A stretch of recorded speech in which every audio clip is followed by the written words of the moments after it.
Recorded at 2023's Equip and HNA show in Louisville, Kentucky. Here's your host, TV personality and hardscapes contractor, Matt Blashaw. All right, so give me your name, where you're from, name of your company, and your position. Okay, my name's Randy Bourff, Brazil, Indiana, and I'm the owner. Brazil, Indiana. Is that the name of the company, or is that the city? No, that's the city. There's a Brazil, Indiana. Brazil, Indiana. No way. Yes, What's your company? Yankee Rose Gardens. Yankee Rose Gardens. So landscaping. We're a 40-acre garden center, and we do landscaping. Oh man, awesome. Full service. Man, okay, you're my horticulturist. I love it. Okay, so tell me about the industry, pressures, challenges. Now you own the nursery, right? Yes. So what do you face daily in this industry? So is it like labor shortages, supply chain issues? Employees. Yeah. Why? Number one nightmare. What do you see? Why is it a nightmare? Everybody wants more money. People don't want to work. They got an excuse for everything. So how do you keep them interested? How do you keep your employees happy? How do you face that challenge? Incentives. We also own a large farm, so I give cash bonuses. Christmas, they get a half a cow. I give them a company truck. Yes, the dead serious. I got to start doing that. Yeah. Why did it? Well, I mean, when you raise your own beef, you can do that. Oh, that's amazing. But it's expensive. That's $1,500. You got to spend more money. Spend more money nowadays to keep the employees and whatever it is. And the trouble with that is, once you do that, then you have to raise your prices. Yep. And then the homeowner goes, well, last year it was $65, and this year, you're $100. Well, this guy wants $25 an hour. So I almost pay them what they want, but they have to prove themselves for 60 days. That's good. Okay, so that's 60 days. They have to prove themselves. You incentivize them, but they got to incentivize you. Exactly. All right. I always ask them, I said, this is what I can do for you. What can you do for me? And they're just dumbfounded. Can you show up for work at 8 o'clock or 7 o'clock or? Step number one, right? Yeah. That's the worst thing. Everyone's always late. I go, 8 o'clock, you're late. I think COVID did it.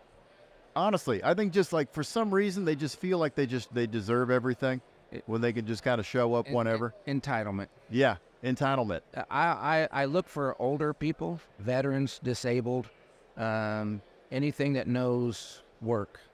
This new generation. I go to the high school, and the guidance counselor says, "Good luck." Interesting. Yeah, they don't want to do it. No one wants to do it. No, and their parents give them everything, so when they get there, they think they're going to get everything. Yeah, and you'll find good ones. It's going to take you a little bit to sift through. You'll find good ones, but when you get them, you got to make sure to hold on to them, right? I don't know if I should say this or not, but this is our 35 years I've been in business, and I've had maybe 12 guys that stayed with me more than 5 years, and the rest of them it's not about they left because of money. And I can work them year round, and they just don't want to work. But this is the first year we hired Hispanics. Oh, wow. Yeah, and they work out great. Let me tell you, I got 3 Hispanic men on my team. They are the hardest workers in America. 10 hours a day, and they smile and whistle all the way through it. All the way through it. Yeah. And I give them more crap than they've ever got where they're from. Yeah. And I give them hats, and they just thought it was Christmas. Yeah. And I give them hamburger every week and eggs from the chickens, and they're just thrilled to death. Yeah. So. Well, we won't get on a political thing, but it's it's just like, well, who's going to work? If you can't let them in. Yeah. Yeah. So my guys are my family. Those are my brothers. Yeah. That work for me, and they make me money, and I want to make sure that they're incentivized as well. Right. All right. So talk about any technology. Current trends that you're seeing in your industry. You seeing kind of different types of varietals, hybrids. What do you see? I've seen the industry change in the last 5 years drastically. How so? From trucks to equipment. People want more. Customers want more. So the work's there. It's just time to upgrade. So now we're considering more cost it takes to run the company. So we've had to hire office staff, which my wife always ran it, which is another issue. that we won't get into. So, you got to be pleasant when you answer the phone. Yeah. But trend-wise, I'm 62 years old. I don't ever want to retire unless I just can't walk anymore because I love what I do. Yeah, that's awesome. I don't really have a job. That's why I tell her, I don't have a job. I mean, everyone asks, what do you do for second income? I go, I just keep working. It's your way of life. So, and I love what I do, but we just left a booth and it's like, okay, we need to swap out to some battery-powered stuff now because it's getting harder to pull that string. Yeah. Or the guys need help, so my truck is full of stuff, so I'll go bail them out. And it's like, I don't want to try to start that saw anymore. Mm-hmm. My shoulder hurts. Oh, man. I'll tell you, those blowers, they're lightweight, Yeah. and, man, they'll blow the paint off of a car. Yeah. It's awesome.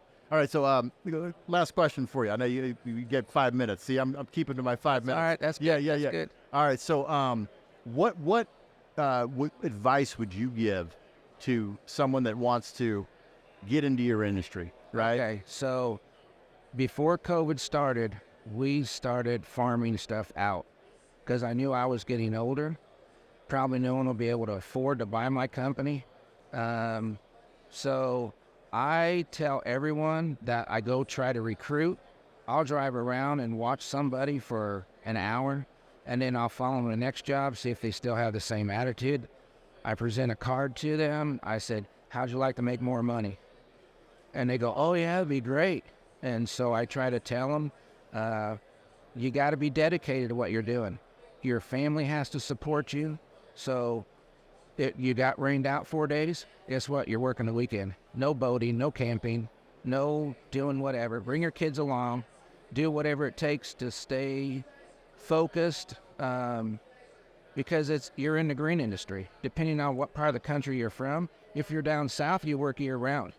But the farther north you get, your window is very short. Yeah, you guys get while they're getting as good. If you want to make $100,000 a year, you got to hustle. Yeah. And that's the problem with a lot of these people. I'm just walking around here. I'm not a judgment person, but I can just tell the people that think it's just going to fall on their lap. No, it's not going to fall on their lap. And you can make a great living. Very. You got to work for it. Yeah, you have to right? work. Yep. You have to work. Everyone asks me, don't you ever get a day off? I said, when I die. Yep. Nope. That's just what it is. Nope. If you want that big power boat, you got to work for it. Yep. If you want that big fancy truck, you got to work for it. Awesome. So, that's just what it is. I appreciate you stopping by. Just because of you, I'm going to start giving my employees half a cows. Well, because that's amazing. Just give them a quarter of a cow. A quarter cow. Let's start first. Yeah. I have to when I first started giving, I'd want to treat my employees like I want to be treated. It's awesome. So I used to have a boss way back when I was in college, and he'd give me $50. And back then, that was a lot of money. So all my other peers that were older than me that had seniority, they were getting 100, 150. And I go, that's where I want to be able to give people something in return, my gratitude for them for doing real good work. So I started saying, okay, you're getting 500, you're getting 600, great. You're going to get $1,000. But what they do is they just blow that money on stupid stuff. Yeah. No bills, no nothing. So I go, okay, I'm going to feed them. That's great. I'm just going to feed them. That's awesome. They're not going to throw it away. No. And I look right at them. I said, there's a half a cow, there's 300 pounds of meat, and the wives are going, that's great. The guys go, well, what can I buy with that? And nothing. Your bellies are going to be full. So that's been the last probably 8 years I've been doing that. Awesome. So hey, you treat them like family. Yeah. And they'll hopefully stay with you like family. Yeah, that's the goal. That's awesome. That's the goal. Awesome, man. Thanks for stopping by. All right. Thank you. Great meeting you. All right. Thanks for tuning in to Confessions of the Craft. Ensure you never miss an episode by subscribing to the podcast so you can be the first to hear new episodes and discover previous ones. Follow SiteOne on Facebook, X, formerly known as Twitter, Instagram, and LinkedIn for the latest trends and industry updates.